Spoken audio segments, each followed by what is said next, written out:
नमस्कार, आप देख रहे हैं जीपी न्यूज बिहार और मैं हूं आपके साथ डॉक्टर गौतम पांडे। पिछले दिनों यानी 28 दिसंबर 2024 को जन स्वराज पार्टी के प्रदेश अध्यक्ष श्री मनोज भारती जी पूर्णिया आए थे। पार्टी बनने के बाद और अध्यक्ष पद संभालने के बाद उनका पहला पूर्णिया दौरा था। पूर्णिया के जन स्वराज कार्यकर्ताओं ने श्री भारती का बहुत ही गर्मजोशी से स्वागत किया। पूर्णिया के कार्यकर्ताओं ने जलालगढ़ से ही उनकी अगुवाई की। भारती जी जलालगढ़ पहुंचने के बाद सबसे पहले वहां के मंदिर में पूजा की और भगवान का आशीर्वाद लिया। मंदिर में पत्रकार के सवाल कि पूर्णिया आने का आपका क्या उद्देश्य है के जवाब में उन्होंने बताया कि पूर्णिया का उनका पहला दौरा अपने सभी कार्यकर्ताओं से मिलना जुलना, उनकी समस्याओं को सुनना और उनका निवारण करना है। साल 2025 में होने वाले चुनाव के मद्देनजर यह दौरा बहुत ही महत्वपूर्ण देखा जा रहा है।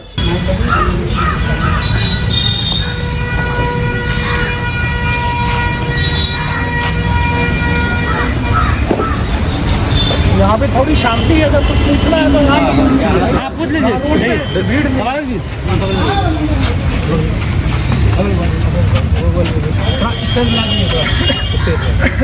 सर, पूर्णिया में आपका स्वागत है। आपके यहाँ आने का क्या मुख्य प्रायोजन है, जरा बताएंगे? पार्टी बनने के बाद पहली बार अध्यक्ष होने के नाते मेरी पूर्णिया की यात्रा है और यहाँ आने का मुख्य उद्देश्य है यहाँ अपना संगठन तैयार करना, उसे मजबूत करना, उसे एक्सपैंड करना, जिला लेवल से शुरू होकर प्रखंड और ग्राम पंचायतों के लेवल तक कैसे ले जाएं, इसकी तैयारी करना, उसके बारे में अपने कार्यकर्ताओं से बातचीत करना और 2025 के चुनाव की रणनीति तैयार करना, ये हमारा उद्देश्य है। सही है जी, धन्यवाद सर। उसके बाद सैकड़ों गाड़ियों का काफिला, जिनमें कार और मोटरसाइकिल शामिल थे, जलालगढ़ से पूर्णिया की ओर रवाना हुई। जगह जगह पर जन स्वराज कार्यकर्ताओं की भीड़ खड़ी थी। हर कोई अध्यक्ष जी से मिलना चाहते थे। अध्यक्ष जी ने भी अपनी कार रुकवाकर सभी से मुलाकात की, अभिवादन स्वीकार किया। कस्बा में श्री रानी सती मंदिर में भी पूजा अर्चना किया और पत्रकारों के सवालों का जवाब देते हुए पूर्णिया पहुंचे। सर, आप पूर्णिया पहली बार आए हैं और क्या खास रहेगा सर? एक मिनट सर, पूर्णिया में हम पहली बार आए हैं। यहाँ पे अपने संगठन का काम करने और लोगों के साथ बातचीत करने, अपने संगठन के आदमियों के साथ बातचीत करके उनको आगे की रणनीति के बारे में बता दें जी, इसी उद्देश्य से आए। क्या रहेगा? देखिए, 2025 विधानसभा का चुनाव काफी सरगर्मी तेज है। क्या रहेगा? देखिए, उपचुनाव में काफी परिणाम अलग ही देखने को मिला। अब क्या रहेगा?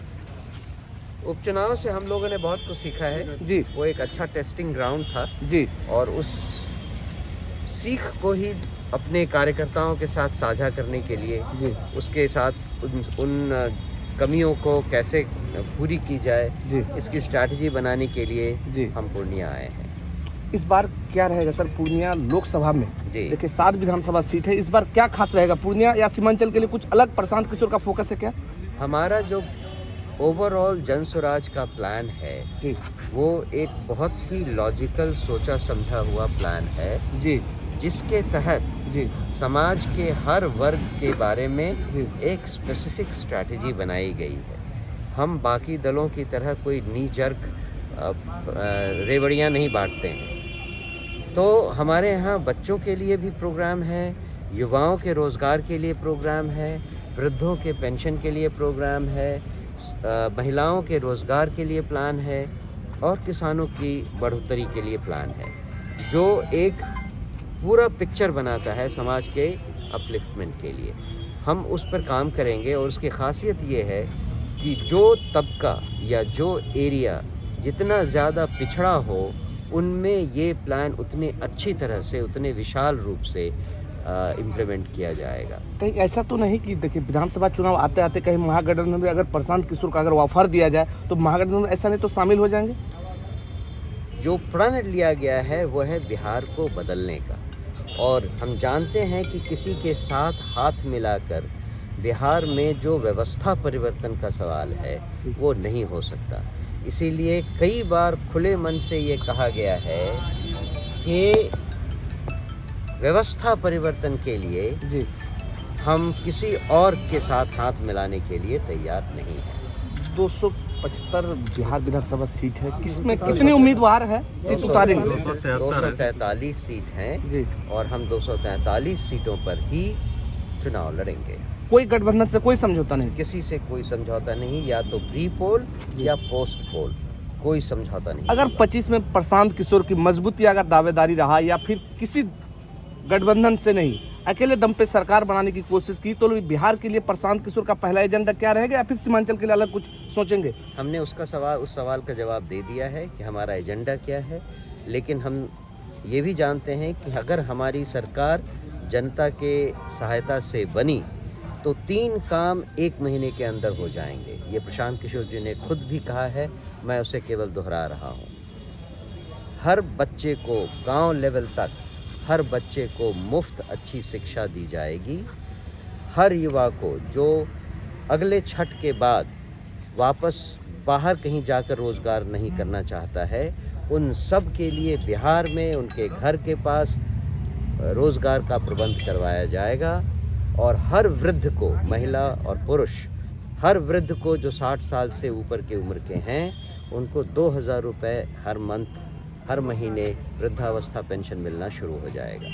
इसके अलावा जो हमारा डिटेल्ड प्लान है, जो कि फरवरी मार्च में हमारे विजन डॉक्यूमेंट में निकलने वाला है, उसमें आपको शिक्षा, रोज़गार, इंडस्ट्री, बांध, नदी नियंत्रण, हर विषय पे आपको डिटेल चर्चा सुनने को मिलेगी।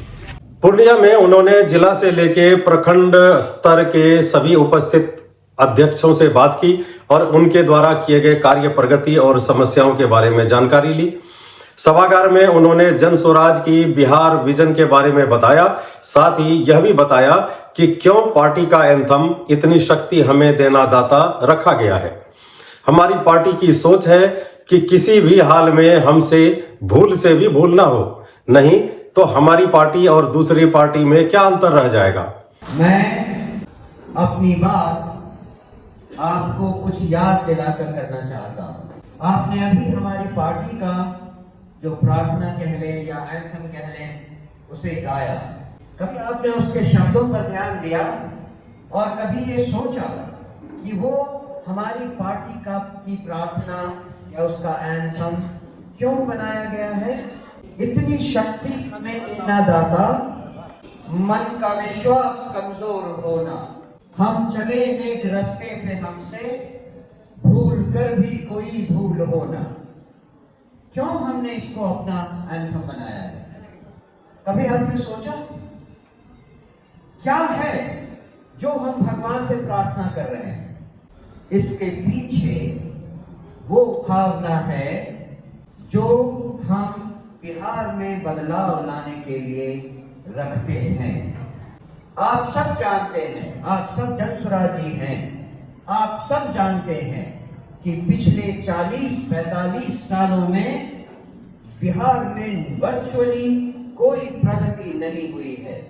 1981 में जब मैं IIT कानपुर गया था इंजीनियरिंग के लिए, तब भी मुझे बिहारी बिहारी कह के अपमानित किया जाता था। आज भी आपका बेटा, आपके पति अगर बाहर जाते हैं शिक्षा के लिए या काम करने के लिए, उनको आज भी बिहारी बिहारी सुनकर अपमानित होना पड़ता है। होना पड़ता है या नहीं, बताइए। तो बिहार में क्या बदला? कुछ भी नहीं बदला। ये 40 सालों से जो शासक, जो दल हमारे ऊपर शासन करते आए हैं, वो एक्चुअली हमें धोखा देते आए हैं। 40 साल पहले जो राज्य हमारे साथ खड़े थे या हमसे नीचे थे, वो आज हमसे 10 गुना आगे हो गए हैं। तो क्या हमारे राज्य के नेताओं ने चूड़ियां पहन रखी थी? क्यों नहीं हमारे राज्य का विकास हुआ? और अगर इस विकास को बदलना है तो क्या बदलाव चाहिए? मैं आपको बताता हूं कि जन स्वराज ने बदलाव के लिए 5 सूत्र बनाए। शिक्षा, बच्चों की शिक्षा, युवाओं के लिए रोजगार, वृद्धों के लिए पेंशन, महिलाओं के लिए रोजगार के लिए कर्जा और किसानों के लिए मुफ्त मजदूरी। लेकिन ये सब बदलाव क्या करेंगे, इसके सूत्र हैं। लेकिन असल में क्या बदलाव है जिसके लिए जन सुराज लड़ रही है, वो है बिहार से भ्रष्टाचार हटाना और कानून व्यवस्था को कंट्रोल में लाना। और मैं आपसे कहता हूं कि इन दोनों की शुरुआत, स्पेशली भ्रष्टाचार की शुरुआत तो इस चुनाव से होती है। इन चुनाव में हर उम्मीदवार 7 करोड़ 10 करोड़ लगाता है।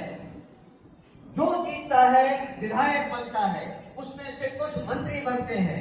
विधायक और मंत्री बनने के बाद उनके मन में सबसे पहले क्या होता है, कैसे वो 7 करोड़ 10 करोड़ वापस लिए जाएं और अगले चुनाव में लड़ने के लिए 7-10 करोड़ और आ जाए। भ्रष्टाचार की शुरुआत हमारे विधायक और हमारे मंत्रियों के दिमाग से होती है।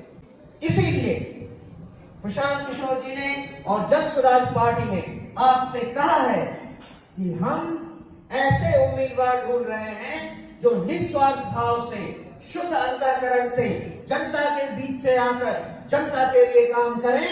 तो उनको 7-10 करोड़ लगाने की जरूरत नहीं है। उनकी जितनी सामर्थ्य है वो उतना पैसा लगाएं, बाकी पैसा पार्टी लगाकर उनको जिताएगी। आशा यही है कि वो हमारे तरफ से जीतकर जब विधायक और मंत्री बने तो दिमाग से भ्रष्ट नहीं हो। भ्रष्टाचार की शुरुआत जो उस जगह से होती है उसे रोकना होगा। उसके लिए हमारा उम्मीदवार ऐसा होना चाहिए जिसके मन में भ्रष्टाचार नहीं हो। उन्होंने यह भी जोर देकर कहा कि चुनाव जीतना कोई बहुत बड़ी बात नहीं है। हमारे पास प्लान है कि कैसे चुनाव जीते जाएंगे और सरकार भी बना लेंगे। बाई इलेक्शन में हम 10% वोट पाकर दूसरे नंबर पर रहे हैं। हमारी और पार्टी की सबसे बड़ी और मुख्य समस्या यह है कि 243 ईमानदार उम्मीदवार कहां से लाएं। उम्मीदवार ऐसा जो दिमागी तौर पर भ्रष्ट नहीं हो। समस्या उसे खोजने में है और हम वही खोज रहे हैं। ईमानदार उम्मीदवार जितना चाहे पैसा लगा सकते हैं, लगाए, बाकी पैसा पार्टी देगी चुनाव लड़ने के लिए। हमें मुश्किल सबसे बड़ी ये नहीं है कि कैसे हम इलेक्शन जीते। उसका डाटा मैं आपको दूंगा कि इलेक्शन जीतना कितना रिलेटिवली कितना आसान है। हमारे लिए सबसे बड़ी मुश्किल ये है कि हम 243 लोग कहां से लाएं जो दिमाग से भ्रष्ट नहीं है। कहां से पाए हम ऐसे लोग जिनको अगर हम विधायक बनाएं, उनमें से कुछ मंत्री बने, तो वो भ्रष्टाचार की शुरुआत नहीं करें अपने ऑफिस से और अपने दफ्तर से। जन सुराज की कठिनाई ये है और इसीलिए हम भगवान से प्रार्थना कर रहे हैं, इतनी शक्ति हमें देना दाता, मन का विश्वास कमजोर होना। हम चले नेक रास्ते पे, हमसे भूल कर भी कोई भूल होना। ये कठिनाई है हमारे सामने। आप मेरी बात समझ रहे हैं? जन सुराज की सबसे बड़ी प्रॉब्लम है कहां से लाएं हम ऐसे लोग जो जब चुने जाएं तो भ्रष्ट नहीं हो। अगर हमारा नेता भ्रष्ट निकला तो फिर हमारी पार्टी और किसी और पार्टी में क्या फर्क रह जाएगा। हम कोई शासन पर आने नहीं आए हैं, हम बिहार बदलने आए हैं।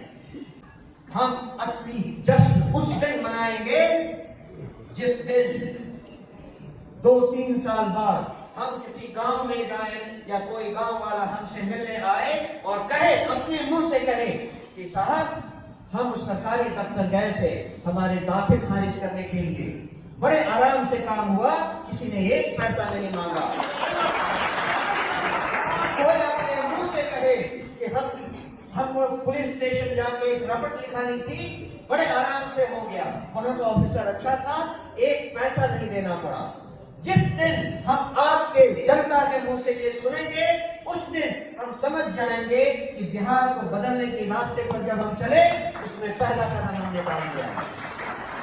उन्होंने मीडिया से बात करते हुए कहा कि वर्तमान सरकार में सभी ऊपर से नीचे तक भ्रष्ट बैठे हैं, चाहे वो शिक्षा का क्षेत्र हो अथवा प्रशासन का। हर जगह भ्रष्टाचार व्याप्त है, जिसे हमें बदलना है। उसे बदलने के लिए आपको बदलना होगा। बीपीएससी स्टूडेंट प्रोटेस्ट के बारे में भी उन्होंने मीडिया से बात की और बताया कि प्रशांत किशोर जी भी इसे सपोर्ट कर रहे हैं और मुख्यमंत्री से मिलकर ज्ञापन भी सौंपा गया है।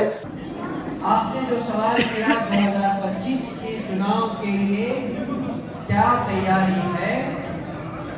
उसमें केवल एक बात ध्यान रखें, जन स्वराज पार्टी किसी और पार्टी के साथ लड़ाई नहीं कर रही है। हमारी लड़ाई हम खुद से है। हम इस कोशिश में हैं कि बिहार में ज्यादा से ज्यादा लोग बिहार की बदहाली का सही कारण समझ सकें, उनको बिहार की बदहाली का, भ्रष्टाचार का, कुशासन का जो प्रॉब्लम सामने 40 साल से आया है, उसके बारे में हम कितना उनको बता सके, उसमें कितनी सफलता पा सके, ये हमारी लड़ाई है।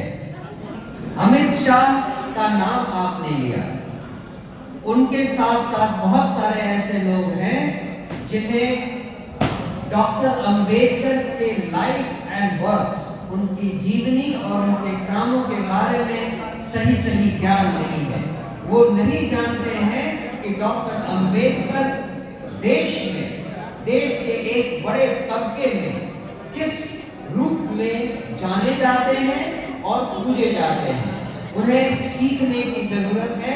आशा है कि हम जो आवाज उठा रहे हैं उससे उन्हें इतनी सीख मिलेगी कि आगे से वो ऐसी गलती करना नहीं चाहेंगे। सर